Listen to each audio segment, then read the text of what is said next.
Selamat siang, saudara dan saudari yang saya kasihi. Ini webinar yang spesial bagi kita semua.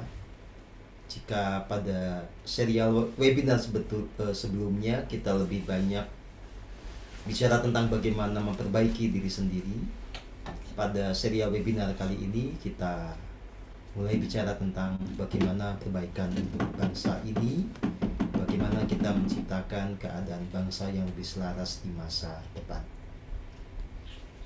Selamat bergabung dan kita memulai agenda kita kali ini dengan sama-sama masuk ke dalam keheningan.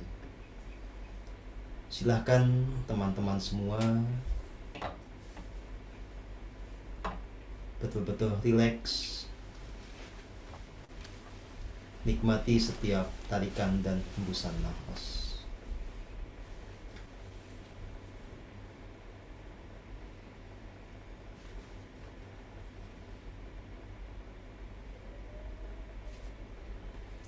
Rasakan sepenuhnya aliran kasih murni di dalam setiap tarikan dan hembusan nafas.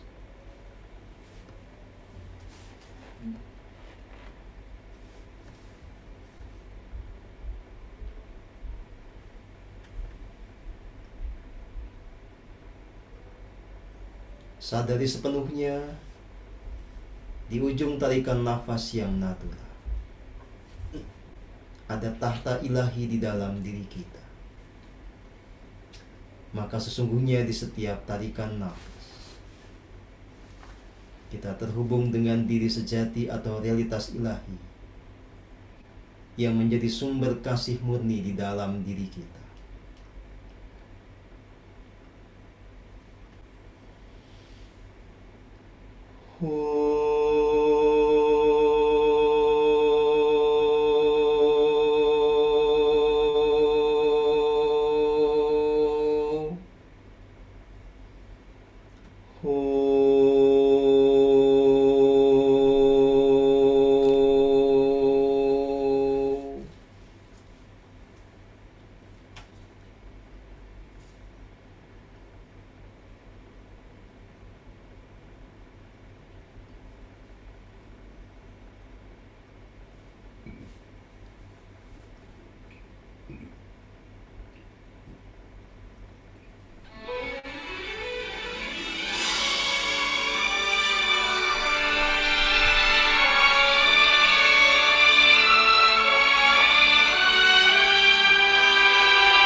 Kita betul-betul menghayati keterhubungan dengan diri sejati yang bertahta di relung hati, yang kita sadari keberadaannya di ujung tarikan nafas yang natural.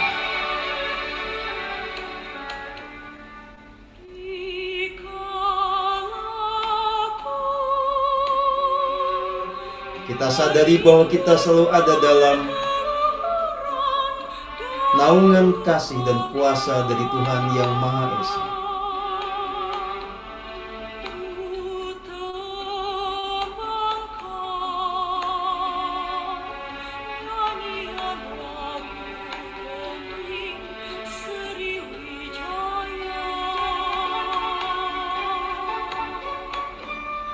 Pada momen ini, lewat keheningan yang kita jalani, biarlah terbangun watak kesatria di dalam diri kita.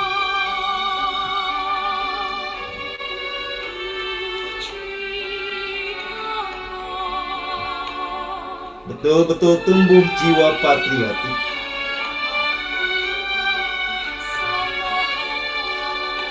bangkit semangat untuk berbakti kepada Ibu Pertiwi.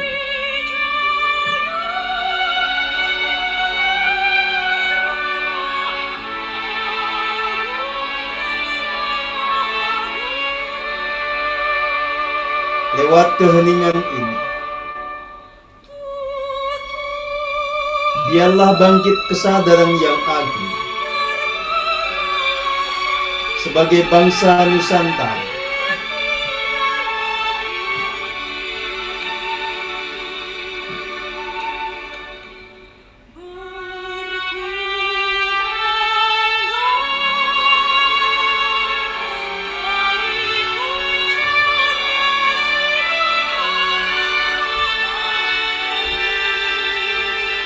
Biarlah muncul kembali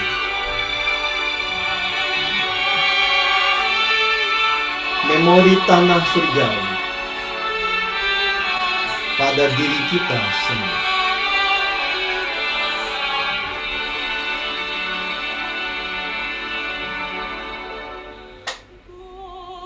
Biarlah kita semua mengerti dan menyadari sepenuhnya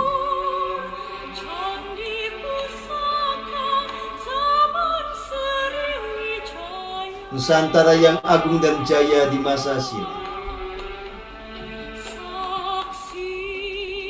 Dan biarlah kita semua kemudian terpilih untuk menjadi pilar kebangkitan Nusantara di masa depan.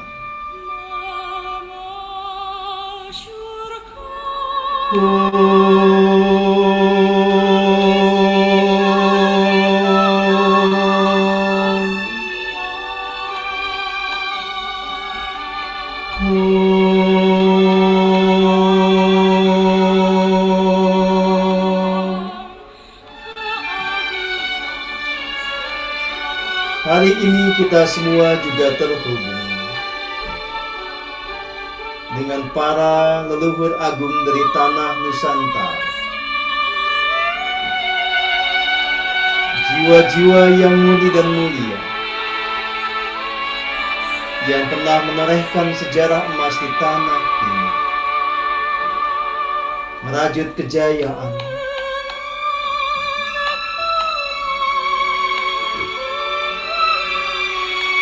menciptakan bumi surgawi di tanah Katulistiwa.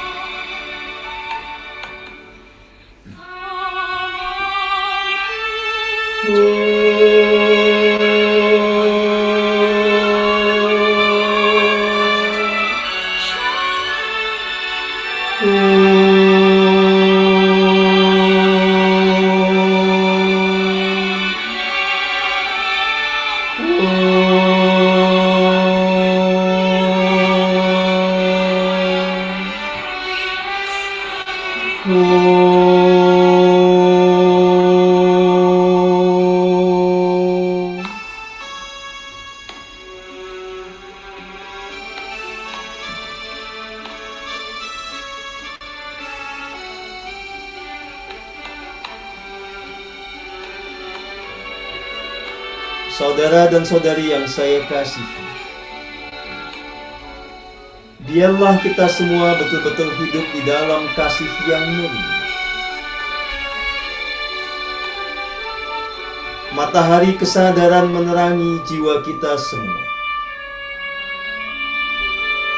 memancarkan terang dari hati kita yang paling dalam.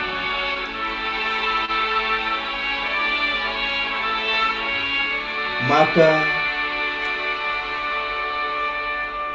kita menjadi kesatria Nusantara yang agung, yang segenap gerak pikirnya, kata-kata dan tindakannya dituntun oleh sang diri sejati, betul-betul berlandaskan kasih yang paling murni.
Kita betul-betul berterima kasih, bersyukur atas segala anugerah yang nyata yang kita terima.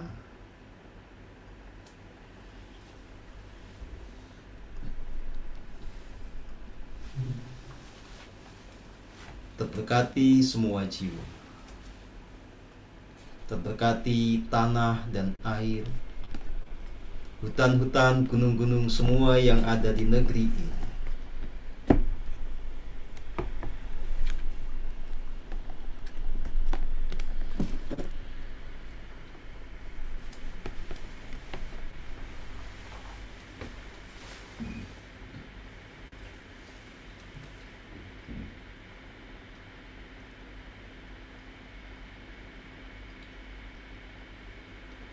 Perlahan-lahan kita pungkasi atau kita sudahi sesi hening cipta atau sesi meditasi kita pada hari ini sebagai pembuka dari webinar kita.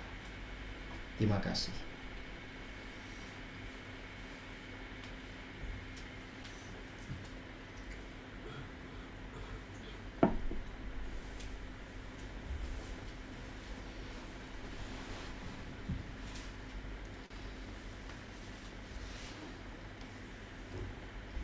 Saudara dan saudari yang saya kasihi,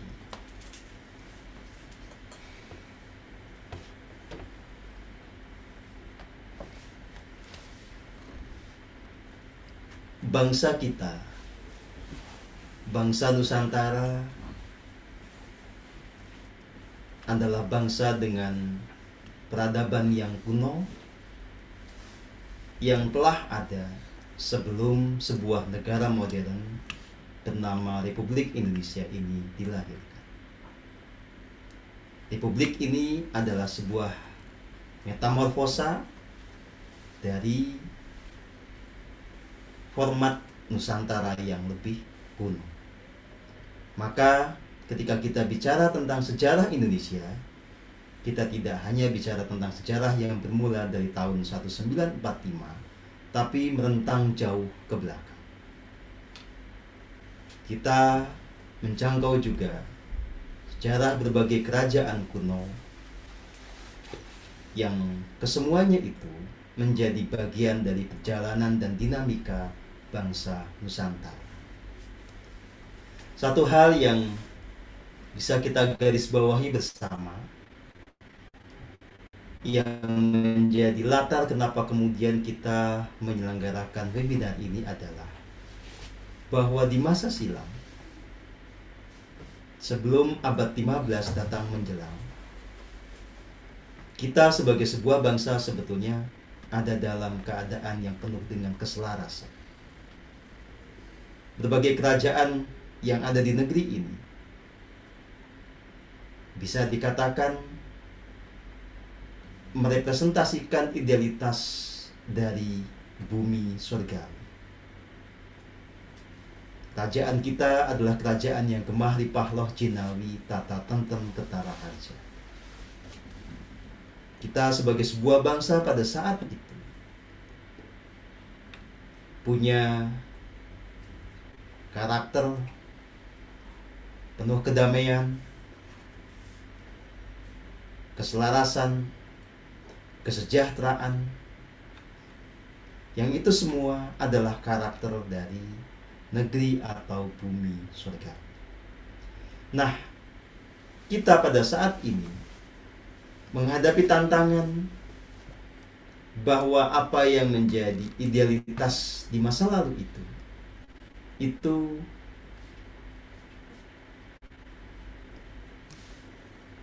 butuh untuk kita aktualisasikan kembali. Saat ini apa yang terjadi di negeri ini itu masih punya rentang atau punya jarak yang sangat jauh dengan idealitasnya, termasuk dengan idealitas yang dituliskan di dalam pembukaan Undang-Undang 1945. Apa yang terjadi di negeri ini pada tahun 2021 ini berbeda atau belum selaras dengan apa yang menjadi cita-cita luhur dari para founding fathers atau para pendiri dari negeri yang kita cintai bersama ini. Maka kita perlu sama-sama mencari jalan agar apa yang menjadi cita-cita Luhut ini betul-betul bisa menjadi sebuah kenyataan. Nah, baik teman-teman semua yang saya kasihi,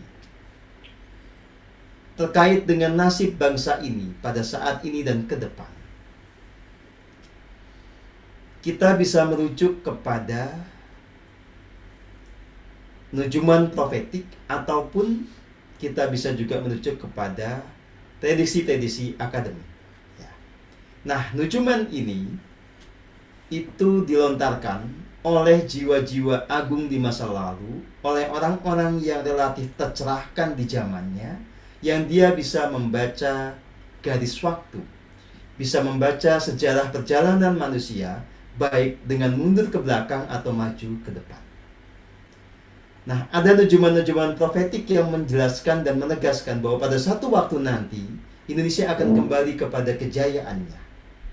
Kejayaan itu dimulai dengan kebangkitan spiritualitas. Nah, tentu saja tidak semua nujuman ini punya nuansa yang konstruktif. Ya. Ada juga nujuman-nujuman yang itu bisa kita katakan cenderung mengerikan. Bahwa sebelum nanti ada sebuah perubahan besar, bagaimana bangsa ini kembali ke kondisi yang idealnya, harus ada yang disebut sebagai goro-goro atau peristiwa yang mengerikan. Ya. Bisa berbentuk perang, bisa berbentuk bencana alam, dan seterusnya. Nah, apakah ini benar atau tidak? Mari kita selami bersama. Demikian juga kalau kita bicara tentang prediksi-prediksi yang bersifat akademik. Ada ahli-ahli yang membaca berbagai variabel yang menentukan masa depan. Itu kemudian membuat beberapa skenario, membuat beberapa kesimpulan. Dan salah satu kesimpulan yang kemudian kita bisa kategorikan termasuk gelap adalah ketika muncul sebuah nujuman atau sebuah prediksi akademik di tahun sekitar 2030 gitu ya. Kita ini akan menjadi porak-poranda. Negara kita bubar. Nah, kita akan sama-sama menyelami berbagai nujuman ataupun prediksi ini dengan hati yang tenang, dengan pikiran yang lapang, untuk melihat sebetulnya kebenarannya seperti apa. Jadi saya ucapkan juga selamat bergabung buat teman-teman yang memang baru muncul. Tadi kita sudah jalankan meditasi bersama.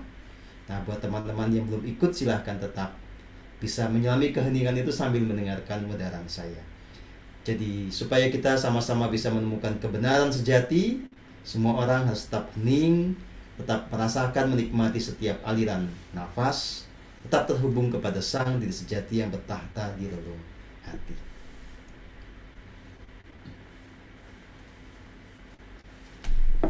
Baik, kita lanjutkan. Saudara dan saudari yang saya kasihi, kalau kita bicara tentang nujuman dari masa silam yang menjelaskan bahwa kita akan mengalami kebangkitan Nusantara, biasanya orang merujuk kepada apa yang disebut sebagai nujuman Sabdo Palon Noyo Genggong, ataupun merujuk kepada apa yang disebut sebagai nujuman dari Prabu Jayabaya. Nah, intinya sama. Akan ada satu masa di mana Nusantara ini akan mengalami kebangkitannya kembali. Tetapi tentu saja untuk sampai kepada fase ini ada masa-masa sulit yang harus dilampaui. Nah, sekarang kita coba mengerti bersama dulu. Sebetulnya seberapa jauh tingkat validitas dari sebuah nujuman atau ramalan tentang masa depan. Ya. Begini, saudara dan saudari yang saya kasihi, kita harus punya pemahaman yang selaras dulu ya. Kalau kita bicara tentang Sabdo Palon Noyo Kenggong, ada beberapa versi ya, pendapat tentang apa sejatinya realitas ini. Ada orang-orang tertentu yang memandang Sabdo Palon Noyo Kenggong ini adalah tokoh historis yang dulu menjadi penasihat spiritual dari salah satu Raja Majapahit yang disebut sebagai Prabu Brawijaya V. Nah, pada momen di mana kemudian terjadi pergolakan politik yang mengantarkan Majapahit kepada keruntuhannya, sang penasihat spiritual ini kemudian mengeluarkan statement. Dan statement itu kemudian menjadi ramalan bahwa bolehlah Majapahit itu kemudian mengalami keruntuhan, tapi pada satu waktu nanti akan kembali lagi satu versi baru dari Majapahit yang muncul diiringi dengan apa yang disebut sebagai agama Budi. Nah, versi lain adalah mereka yang memandang bahwa Sabdo Palon Noyo Kenggong ini sebetulnya bukan sosok historis. Ini lebih merujuk kepada keberadaan satu sosok yang kadang dipahami sebagai bagian dari mitologi Nusantara. Sosok itu adalah Eyang Semar atau Sang Hyang Ismoyo Jati, yang tentu saja tidak ada perwujudan secara fisikal. Tetapi pesan dari beliau itu bisa ditangkap oleh siapapun yang kemudian masuk ke dalam keheningan. Nah, apapun versi kita tentang Sabdo Palon Noyo Kenggong ini, ada satu persamaan bahwa dia memberikan harapan kepada bangsa Nusantara bahwa satu waktu nanti kejayaan yang pernah sirna itu akan pulih kembali. Nah, kalau buat saya sendiri tentu saja berdasarkan apa yang saya bisa mengerti, saya bisa katakan bahwa tidak ada tokoh historis bernama Sabdo Palon Noyo Kenggong. Ya. Tetapi sangat lumrah jika ada seorang pujangga itu mengkreasi nama simbolik ya, untuk mewakili gagasannya. Nah, pujangga ini itu sebetulnya adalah mereka yang bisa sangat visioner, bisa membaca masa depan, sehingga membuat nujuman profetik dengan menggunakan nama ini atau mengatasnamakan nama ini tentang bagaimana kondisi bangsa Nusantara kita di masa depan. Nah, saudara dan saudari yang saya kasihi, satu hal yang kita bisa bahas tentang nujuman adalah kita tidak bisa menganggap yang namanya nujuman itu pasti terjadi. Segala hal yang dikaitkan atau disangkut pautkan dengan masa depan sebetulnya adalah semacam pembacaan tentang probabilitas atau kemungkinan yang terjadi di masa depan.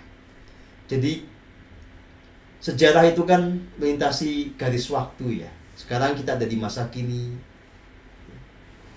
Apa yang terjadi di masa kini adalah hasil dari apa yang kita kerjakan di masa lalu. Nah, kemudian kita kalau menengok ke belakang ketemu dengan masa lalu, yang itu merupakan hasil dari proses sebelumnya. Ya. Karena di balik masa lalu ada masa lalu yang lebih kuno lagi. Kemudian kita menyongsong masa depan. Yang sudah jelas-jelas terjadi adalah apa yang kita alami pada saat ini dan di masa lalu. Itu sesuatu yang tidak bisa kita rubah sama sekali. Misalnya contoh, kita sudah merdeka tahun 17 Agustus 1945. Ya sudah, itulah sejarah. Itu adalah apa yang terjadi di masa lalu. Kita tidak bisa menggesernya, tidak bisa mengubahnya.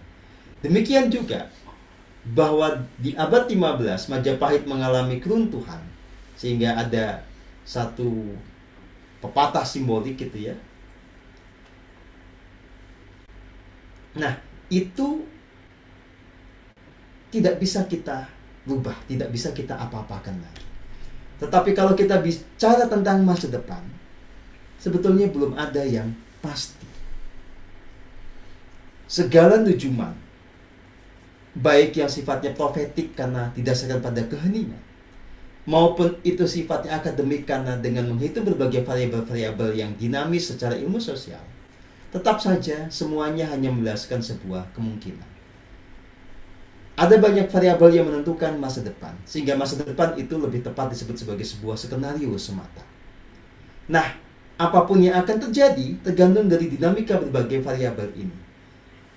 Misalnya kita bicara bahwa satu waktu nanti Indonesia akan mengalami kebangkitan spiritual. Dan berdasarkan kebangkitan spiritual itu kemudian kita akan bangkit sebagai sebuah bangsa. Bangsa yang jaya, bangsa yang maju, bangsa yang kemaripan, dan seterusnya.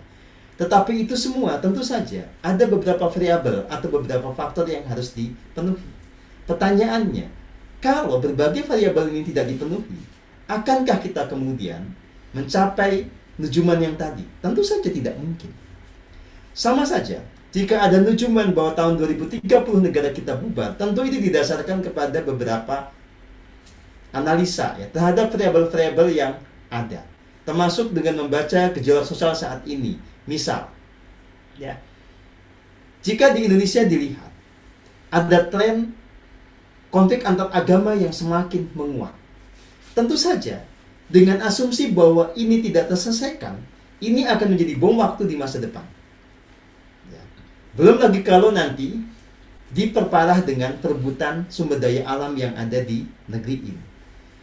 Kalau variabel-variabel yang tidak tertangani, maka prediksi yang destruktif itu bisa saja terjadi. Kalau konflik antar agama, perebutan sumber daya alam tidak tertangani dengan baik, sangat lumrah kalau kemudian terjadi apa yang disebut sebagai kehancuran atau kebubaran bagi negara kita.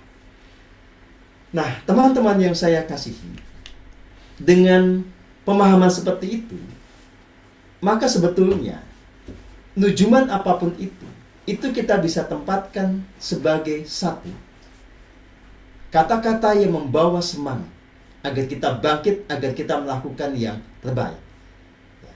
Kalau itu nujuman yang konstruktif, maka kita disemangati, kita dibangkitkan kembali memori akan kemenangan di masa lalu, agar itu betul-betul mewarnai diri kita, hidup kita saat ini. Sehingga setiap gerak pikir kita, kata-kata kita, dan langkah kita itu membawa aura kejayaan dan kemenangan itu. Dan itu yang kemudian menjadi sebuah faktor atau fondasi agar kejayaan sungguhnya benar-benar terjadi di masa depan. Tetapi kalau nujuman itu bersifat destruktif, sebetulnya itu semacam sebuah peringatan agar kita segera bersiap-siap mengantisipasinya.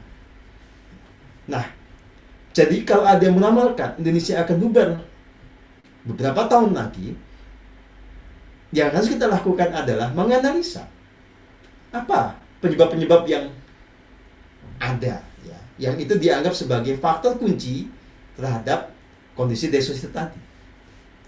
Nah, senyatanya kalau kita kemudian bergerak untuk mengantisipasi semua masalah ini, semua penyebab ini, tentu saja nujuman destruktif tadi tidak akan terjadi.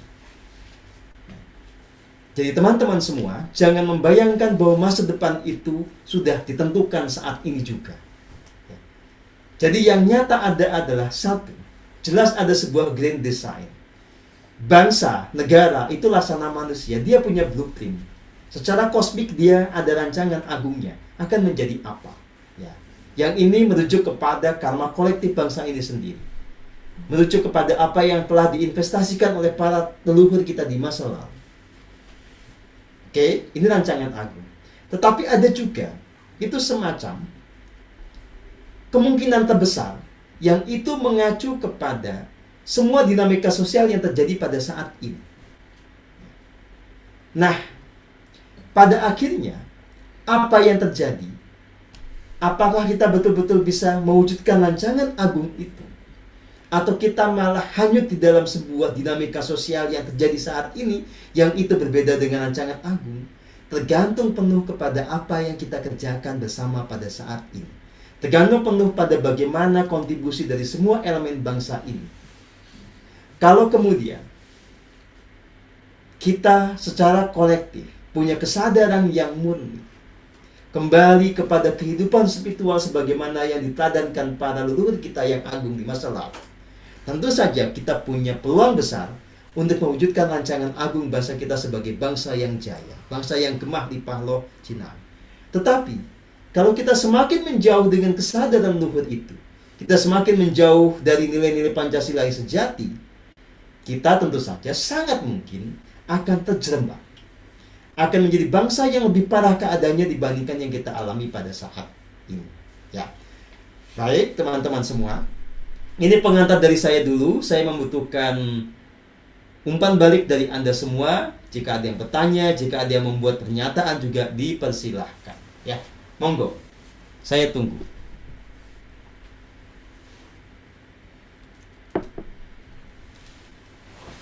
Dari studio, apakah ada pertanyaan?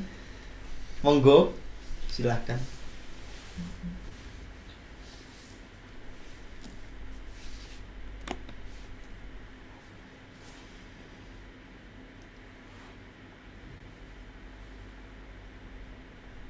Baik ya, ini dari Pak Nyoman Suparto. Kalau soal Sabdo Paluno Gengo sudah saya jawab, Pak. Ya. Nah, lalu ada pertanyaan tentang apa atau siapakah yang dimaksud dengan Soekarno yang asli? Nah, ini menarik ini.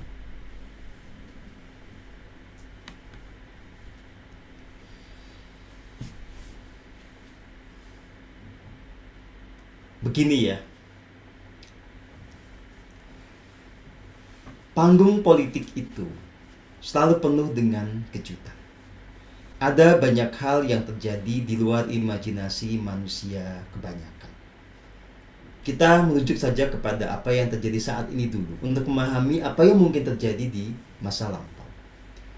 Kalau Bapak dan Ibu semua melihat foto-foto Kim Jong-un, pemimpin besar dari Korea Utara, pada tahun 2020 ke belakang, dan pada saat ini silakan diperhatikan sama atau beda.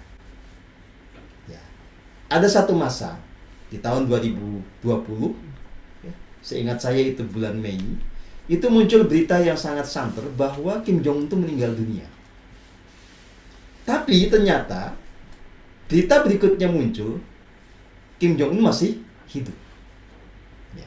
Tetapi kalau kita cermat memperhatikan, wujud Kim Jong-un yang baru ini, ya, yang dinyatakan lolos dari maut ini, itu berbeda drastis dengan Kim Jong-un yang lama. Silakan Anda cek saja foto Kim Jong-un di tahun 2021 dengan di 2019, 2018 begitu. Pertanyaannya, mungkinkah orang tiba-tiba berubah begitu saja? Ya. Kalau berubah dari kurus jadi gendut, ya itu mungkin gitu ya. Yang kurang ganteng jadi lebih ganteng dikit atau lebih ganteng banyak, itu mungkin. Tapi kalau struktur rahang gitu ya, kemudian senyumnya berbeda, tatapannya berbeda gitu ya, itu mustahil. Yang bisa kita sampaikan adalah karena memang Kim Jong-un di tahun 2020 ke sini itu, pasca peristiwa dia diberitakan meninggal itu memang sosok berbeda dengan Kim Jong-un yang lama. Vibrasinya sangat berbeda. Ya. Jadi kalau Kim Jong-un lama, harus kita akui memang ini sosok yang cenderung dingin ya, ekstrimnya kejam. Tapi kalau Anda memperhatikan foto yang sekarang, Anda ketemu dengan orang yang punya tatapan yang lebih damai, vibrasi yang segar, yang itu tidak mewakili, tidak sama dengan apa yang ditampilkan oleh sosok Kim Jong-un di masa lalu. Oke, itu yang terjadi di saat ini ya. Nah, pola yang sama itu sebetulnya bisa kita analisa baik dengan mata batin kita maupun secara rasional empirik. Pada case sosok dinamakan sebagai Soekarno atau Bung Karno. Silahkan Anda riset saja foto-foto dari sosok yang disebut Bung Karno ini yang ada di Google, Anda kumpulkan ya. Terus Anda perhatikan betul apakah ada konsistensi pada perwajahan. Apakah sosok Bung Karno ini mewakili satu sosok yang tunggal, atau sebetulnya ada misteri yang tidak kita ketahui? Jangan-jangan ada dua sosok yang berbeda, ia memang berbeda wajahnya, berbeda vibrasinya, tetapi dilakonkan dengan sebuah identitas yang sama. Saya tahu tentang realitas ini itu belum lama.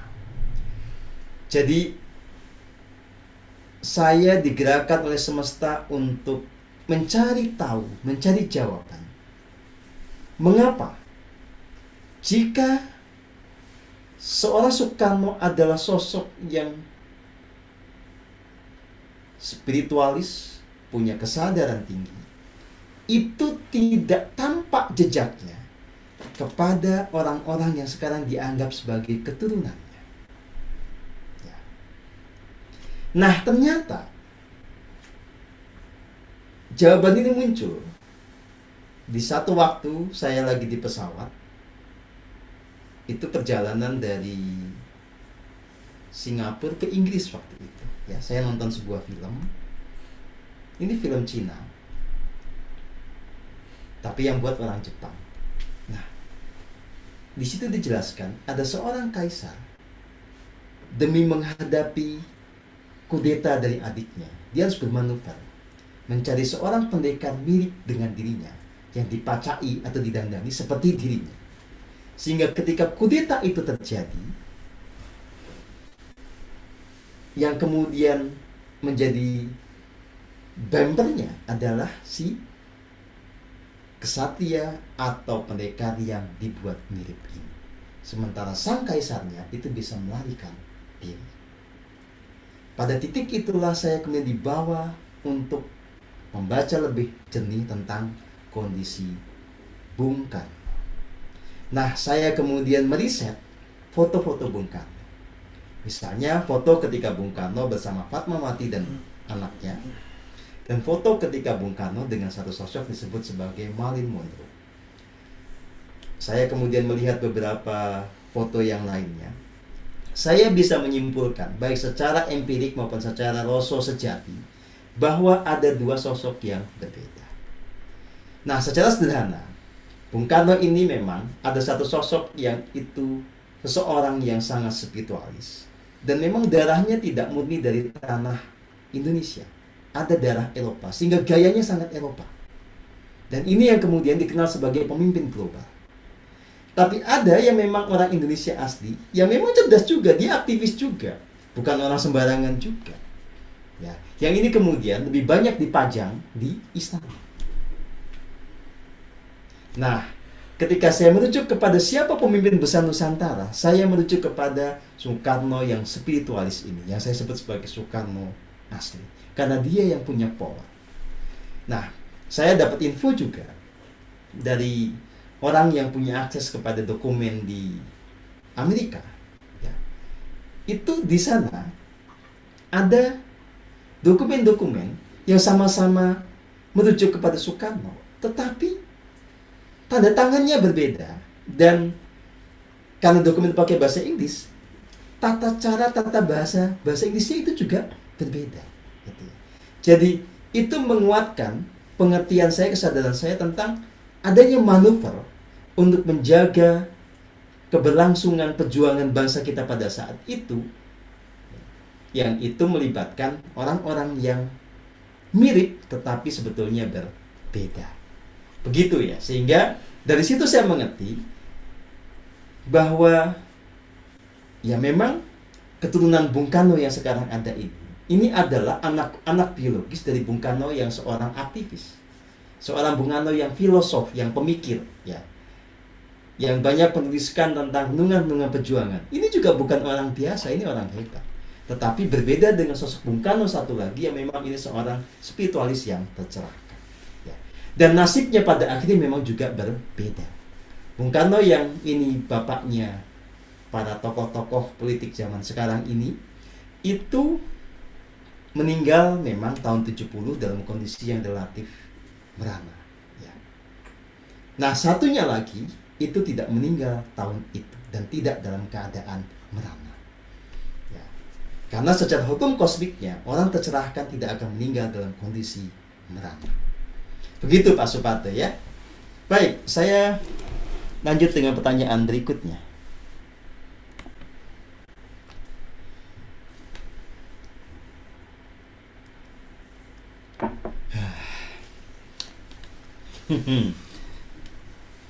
Mas Guru, apakah yang disebut Satrio Piningit itu sama dengan Imam Al-Mahdi maupun Sang Mesias? Baik, saya jawab ya. Begini, saudara dan saudari yang saya kasihi. Jika kita merujuk kepada satu teks nujuman yang disebut sebagai Serat Jayabaya, memang kemudian disebutkan keberadaan Satrio Piningit yang menandai perubahan zaman. Satrio Piningit itu tiba-tiba muncul dan dia menjadi tokoh yang membawa Nusantara ini kepada kebangkitannya. Nah, tentu saja ada sekelompok orang yang skeptik gitu ya. Benarkah Satrio Piningit itu bakal ada? Jangan-jangan itu cuma semacam proyeksi dari rasa putus asa sebuah bangsa secara kolektif ya. Dan titik seperti ini kan lumrah saja gitu ya. Nah, tetapi kalau Anda bertanya kepada saya, apakah nujuman tentang keberadaan Satrio Piningit ini benar? Saya bisa mengatakan benar adanya. Ini bukan sekedar reaksi dari rasa putus asa kita sehingga karena kita nggak kuasa berjuang sendiri membutuhkan datangnya tokoh dari langit, kira-kira begitu ya. Nah, pada saat yang sama kalau kita melihat bagaimana imam dari kelompok Muslim sama kelompok Kristen, itu memang ada sebagian mereka yang menyatakan keberadaan dari Imam Al-Mahdi dan Sang Mesias ya. Imam Al-Mahdi dinyatakan sebagai satu sosok yang betul-betul dia itu dipilih Tuhan untuk kemudian melawan satu tokoh ya, antagonis yang disebut sebagai Dajjal.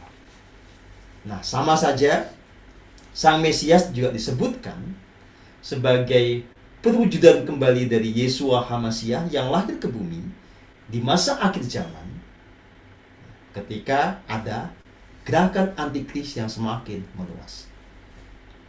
Nah, sebetulnya kalau Satrio Piningit itu lebih lokal konteksnya. Tetapi kalau merujuk kepada nujuman dari Nostradamus, bisa jadi Satrio Piningit ini kemudian adalah identik atau sepadan dengan Imam Al-Mahdi atau Sang Mesias yang punya cakupan global. Karena Nostradamus, peramal dari Prancis ini, itu menyatakan keberadaan dari The Man of the East, manusia dari timur, yang itu nanti pada satu waktu akan mendobrak dunia. Ya. Dengan apa? Nah, ini ada sedikit tafsir yang meleset ya. Beberapa penafsir dari Nostradamus mengatakan bahwa nanti dia, si The Man of the East itu akan membawa agama baru. Ya. Padahal sebetulnya bukan itu maksudnya. Yang dibawa adalah kesadaran baru yang memicu kebangkitan spiritual. Jadi The Man of the East ini tidak membuat agama baru, tapi dia mengajak orang untuk kembali kepada kesadaran yang murni, yang memicu kebangkitan spiritual secara global. Nah, tapi apakah ini kemudian sama dengan Imam Mahdi atau tidak? Ya, itu banyak cara pandang kita yang bisa berbeda-beda. Tidak usah dipaksakan bersama-samakan ya. Walaupun bisa saja dinyatakan sama ya, tapi tidak terlalu penting. Yang pasti bahwa ini adalah sebuah hal yang memang ada di dalam tradisi pembacaan masa depan. Begitu ya. Ini Mas atau Mbak ya, Galuh P ini. Soalnya di sini adanya Galih.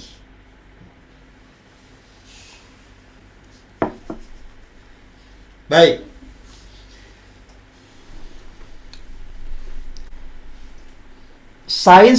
Ini dari Vicky Yusri nih. Sains memprediksi Indonesia akan mengalami banyak bencana alam dalam waktu dekat, berupa tsunami, gunung meletus, banjir bandang, gempa, dan seterusnya. Apakah memang ini akan terjadi sebagai bentuk bumi mencari kesetimbangan atau hanya menakut-nakuti? Bagaimana baiknya kita harus bersikap? Terima kasih ya. Ini pertanyaan yang sangat menarik ya. Segala nujuman itu atau segala prediksi itu baik diatasnamakan sebagai produk sains maupun produk dari sebuah laku spiritual. Sekali lagi itu bukanlah sebuah kepastian. Ya. Itu hanya bicara tentang probabilitas, tentang kemungkinan yang bisa saja terjadi di masa depan. Kalau misalnya kita bicara tentang kemungkinan gunung meletus di Indonesia, sangat lumrah karena kita ini kan masuk ke dalam the ring of fire gitu loh. Jadi memang Indonesia ini bagian dari ini apa namanya ya, ring atau cincin gunung berapi, gunung yang ada di sini akan meletus semua, ya belum tentu juga. Sama dengan apakah pasti terjadi tsunami seperti diramalkan oleh beberapa ahli belakangan ini ya, ya belum tentu juga. Banjir bandang, gempa itu juga belum tentu terjadi. Jadi begini, segala fenomena alam ini itu bisa murni terjadi karena sebagai siklus dari alam itu sendiri. Ada yang memang itu merespon vibrasi yang dipancarkan manusia. Nah, bahkan ada case begini. Ini hanya siklus alami. Bahwa satu gunung dia akan meletus pada waktu tertentu. Tetapi, jika ini dipandang bisa menghancurkan kehidupan manusia, dan pada saat itu ada manusia yang punya kesadaran tergolong tinggi, yang punya semacam keselarasan dengan alam semesta ini, itu siklus itu bisa dikelola sehingga tidak terjadi bentuk-bentuk bencana yang itu menghancurkan peradaban. Kalau hanya bicara tentang ramalan, itu sepanjang 2018-2019 itu banyak sekali ramalan yang menakutkan, termasuk yang disampaikan oleh para anak-anak indigo, ya. Mulai dari bencana alam sampai dengan kerusuhan yang sangat dahsyat. Tapi pertanyaannya, ada yang terjadi apa tidak? Nggak ada kan? Yang terjadi malah sekarang isu yang kaitannya dengan kesehatan. Gitu. Nah, jadi boleh saja orang membuat prediksi. Tetapi kalau kita mau bijaksana, yang membuat prediksi itu harus membarengi prediksinya dengan sebuah solusi yang konkret, dengan sebuah strategi mitigasi yang realistik. Kalau tidak, Anda hanya akan masuk kategori orang yang menakut-nakuti. Misalnya, ada yang punya prediksi bahwa akan terjadi tsunami besar di pantai selatan yang menjangkau pantai utara. Dan terus kita mau gimana kalau itu prediksinya? Emang kita bisa menghadapinya dengan masang tembok gitu? Ya. Kalau itu terjadi, ya sudahlah, mati kita. Ya. Masa kita harus pindah negara? Ya. Jadi kalau Anda tahu sesuatu yang akan terjadi masa depan, tidak punya solusi, dan itu mengerikan, gak usah diomongin lah. Mendingan kita happy-happy mati sekalian kan. Daripada kejadiannya belum terjadi, tapi kita udah takut duluan. Gerak ekonomi nanti mati gara-gara takut tsunami, kan repot. Ya. Nah, kalau saya selalu optimistik. Alam semesta ini akan merespon vibrasi kita yang penuh kasih. Saat kita secara kolektif terus bertumbuh kesadarannya, maka segala hal yang dinujumkan yang destruktif itu tidak akan pernah terjadi. Kalaupun terjadi, ada dalam skala yang sangat minimalis. Kita akan terselamatkan, ya. Kita akan kemudian masuk kepada zaman yang penuh dengan kesukacitaan.